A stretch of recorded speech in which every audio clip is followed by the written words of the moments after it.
ಎಲ್ಲರಿಗೂ ನಮಸ್ಕಾರ. ಇವತ್ತು ನಾನು ಮೆಂತ್ಯ ಗೊಜ್ಜು ಮಾಡೋದನ್ನ ತೋರಿಸ್ತೀನಿ. ಇದು 5 ನಿಮಿಷದಲ್ಲಿ ಮಾಡುವಂಥ ತಿಂಡಿ. ಇದು ಯಾರೆಲ್ಲ ಫಸ್ಟ್ ಟೈಮ್ ನಮ್ಮ ವಿಡಿಯೋ ನೋಡ್ತಾ ಇದ್ದೀರೋ ಸಬ್ಸ್ಕ್ರೈಬ್ ಮಾಡ್ಕೊಂಡು ನೋಡಿ. ನೋಟಿಫಿಕೇಷನ್ಗೋಸ್ಕರ ಬೆಲ್ ಐಕಾನ್ ಕ್ಲಿಕ್ ಮಾಡಿ. ಮೆಂತ್ಯ ಗೊಜ್ಜು ಮಾಡ್ತಾಯಿದ್ದೀನಿ. ಗೊಜ್ಜು ಅಂದರೆ ಇದು ಹಳೆಯ ಕಾಲದ ಸಾಂಪ್ರದಾಯದ ಅಡುಗೆ. ಇದು ನಮ್ಮ ಅಪ್ಪ ತೋರಿಸಿರೋಂಥ ಅಡುಗೆ ತೋರಿಸ್ತೀನಿ ಇವತ್ತು. ತುಂಬ ಸಿಂಪಲಾಗಿ ಬೇಗ ಆಗುತ್ತಿದ್ದು. ಇದಕ್ಕೆ ನಾನು ಹುರಿದಿಟ್ಕೊಂಡಿದ್ದೀನಿ ಮೆಂತ್ಯ, ಅದೊಂದು ಸ್ಪೂನ್ ಹಾಕ್ತಾಯಿದ್ದೀನಿ. ಪೌಡ್ರ್ ಮಾಡ್ಕೊಳ್ತೀನಿ. ಕುಟಾಣಿ ಇದ್ದರೆ ಕುಟಾಣಿಯಲ್ಲಿ ಕುಟ್ಕೋಬೋದು. ನಾನು ಮಿಕ್ಸಿದಲ್ಲಿ ಸ್ವಲ್ಪ ಪೌಡ್ರ್ ಮಾಡ್ಕೊತೀನಿ. ಈ ಥರ ತರ್ತರಿಯಾಗಿ ಪೌಡ್ರ್ ಮಾಡ್ಕೋಬೇಕು. ತೋರಿಸ್ತಾಯಿದ್ದೀನಿ ಅಲ್ಲ. ಇದಕ್ಕೆ ಎಣ್ಣೆ ಸ್ವಲ್ಪ ಜಾಸ್ತಿ ಬೇಕು.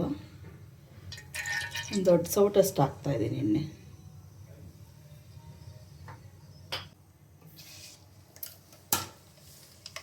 ಬೆಳ್ಳುಳ್ಳಿ ಮಾತ್ರ ಜಾಸ್ತಿ ತೊಗೊಂಡಿದ್ದೀನಿ. 4 ಗೆಡ್ಡೆಯಷ್ಟು ಬೆಳ್ಳುಳ್ಳಿ ತೊಗೊಂಡಿದ್ದೀನಿ ನಾನು. ಬೆಳ್ಳುಳ್ಳಿ ಹಾಕಿದಷ್ಟು ಫ್ಲೇವರ್ ತುಂಬ ಚೆನ್ನಾಗಿರುತ್ತೆ ಈ ಗೊಜ್ಜಿಗೆ.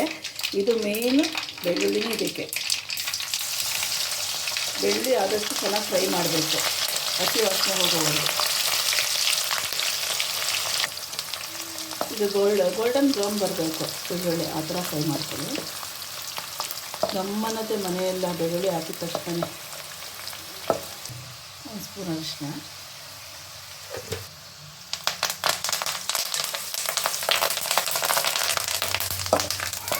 ಸ್ವಲ್ಪ ಹಾಕಿದ ತಕ್ಷಣ ಸರಿಬಿಡುತ್ತೆ.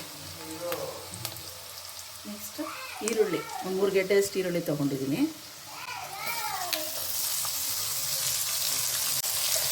ಕಲ್ಲುಪ್ಪು ಹಾಕ್ತಾಯಿದ್ದೀನಿ.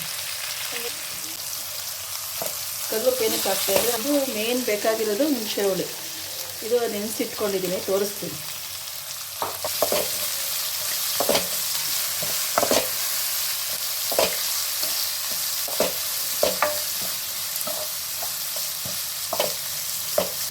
ಇದು ಪೌಡ್ರ್ ಮಾಡಿ ಇಟ್ಕೊಂಡಿದ್ನಲ್ಲ ಮೆಂತ್ಯ ಪೌಡ್ರು, ಅದನ್ನು ಹಾಕ್ತಾಯಿದ್ದೀನಿ. ಇದು ಹಾಕಿದ ತಕ್ಷಣ ಫ್ಲೇವರ್ ತುಂಬ ಚೆನ್ನಾಗಿರುತ್ತೆ. ಇದು ಮಾಡಿ ತುಂಬ ಚೆನ್ನಾಗಿರುತ್ತೆ ಬೆಳಗ್ಗೆ ಟಿಫನ್ಗೆ.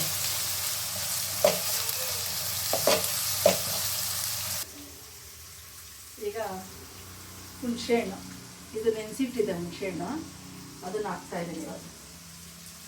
ಒಂದು ನಿಂಬೆಹಣ್ಣು ಗಾತ್ರ ಹುಣಸೆಹಣ್ಣು ತೊಗೊಳ್ಳಿ ಸಾಕು. ನಿಂಬೆಹಣ್ಣು ಗಾತ್ರ ಹುಣಸೆಹಣ್ಣು ಕಿವುಚ್ಕೊಂಡು ಇಟ್ಕೊಂಡಿದ್ದೀನಿ, ಹಾಕ್ತಾಯಿದ್ದೀನಿ ಇವಾಗ.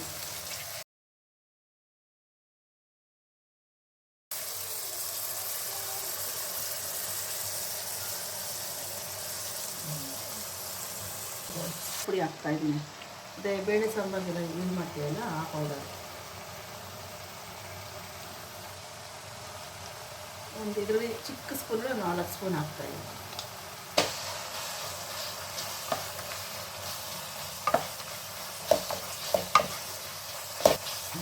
ನೋಡಿ ಕಲರ್ ಎಷ್ಟು ಚೆನ್ನಾಗಿ ಬರ್ತಾಯಿದೆ. ಎಣ್ಣೆಲೇ ಫ್ರೈ ಮಾಡ್ಕೊಂಡಿರ್ಬೇಕೆಲ್ಲ. ಎಣ್ಣೆ ಬಿಡೋವರೆಗೂ ಬೇಯಿಸ್ಕೋಬೇಕು. ಇದು ನೆಕ್ಸ್ಟ್ ಇದಕ್ಕೆ ಸ್ವಲ್ಪ ಹುಳಿ ಅವಾಯ್ಡ್ ಮಾಡುತ್ತೆ, ಅದಕ್ಕೋಸ್ಕರ ಸ್ವಲ್ಪ ಬೆಲ್ಲ ಹಾಕ್ತಾಯಿದ್ದೀನಿ.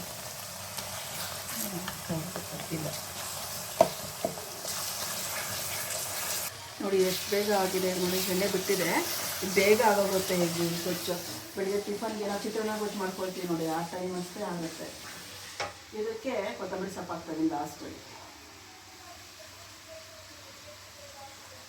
ಕೊತ್ತಂಬರಿ ಸೊಪ್ಪು ಹಾಕ್ಬಿಟ್ಟು ಆಫ್ ಮಾಡಿದ್ರೆ ಮುಗೀತು ಮೆಂತ್ಯ ಗೊಜ್ಜು. ಮಾಡಿ ಟೇಸ್ಟ್ ಮಾಡಿ ನೋಡಿ.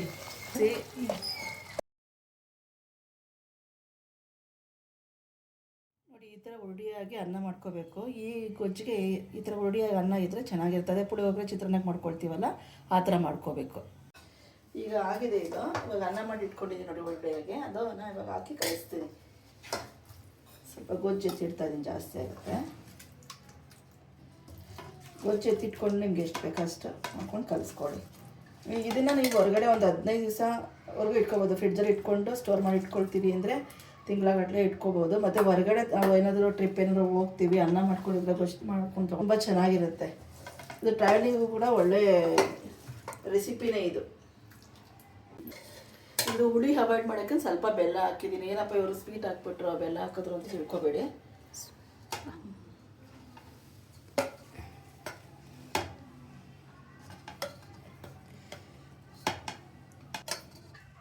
ಅನ್ನ ಈ ಥರ ಹುಡಿಯಾಗಿ ಇರಬೇಕು. ಚಿತ್ರಾನ್ನ ಪುಳಿಯೋಗರೆ ಮಾಡ್ಕೊಳ್ತೀವಿ ನೋಡಿ, ಆ ಥರನೇ ಇರಬೇಕು ಅನ್ನ. ಇದಕ್ಕೂ ತುಂಬ ಚೆನ್ನಾಗಿರುತ್ತೆ. ಅದನ್ನು ಸಹ ನಾನು ಇದು ಕರಿಬೇವು ಹಾಕೋದಲ್ಲ, ಆವಾಗ ಅದನ್ನು ಸಣ್ಣಗೆ ಹಚ್ಕೊಂಡು ಸೊಪ್ಪು ಹಾಕಿದ್ರೂ ತುಂಬ ಚೆನ್ನಾಗಿರುತ್ತೆ. ಮೆಂತ್ಯ ಸೊಪ್ಪು ಹಾಕಿದ್ರೂ ತುಂಬ ಟೇಸ್ಟ್ ಬರುತ್ತೆ. ಮೆಂತ್ಯ ಸೊಪ್ಪು ಹಾಕಿ ಸ್ವಲ್ಪ ಮೆಂತ್ಯನ ಹಾಕಿ ತುಂಬ ಚೆನ್ನಾಗಿ ಬರುತ್ತೆ. ಸರ್ವ್ ಮಾಡ್ತಾಯಿದ್ದೀನಿ ಈಗ.